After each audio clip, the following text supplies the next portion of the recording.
વડોદરાના માંજલપુર ખાતે આવેલ શ્રી લક્ષ્મીનારાયણ મંદિર ખાતે પ્રતિ વર્ષની જેમ સતત 34મા વર્ષે પણ તુલસી વિવાહનો કાર્યક્રમ યોજવામાં આવ્યો હતો।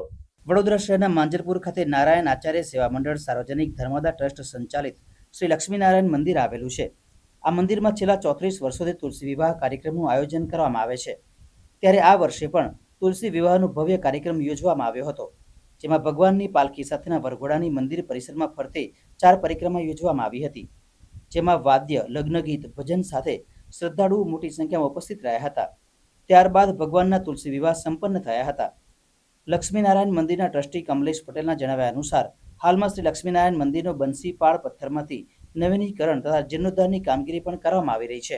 શ્રી લક્ષ્મીનારાયણ મંદિર માંજલપુર ખાતે છેલ્લા 34 વર્ષથી ભવ્ય તુલસી વિવાહનું આયોજન કરવામાં આવે છે અને ભગવાન શ્રીનો વરઘોડો પાલખીમાં જે મંદિર પરિસરમાં 4 પ્રદક્ષિણા કરી ત્યારબાદ ભગવાનનું તુલસી માતા સાથે તુલસી વિવાહ સંપન્ન કરવામાં આવે છે।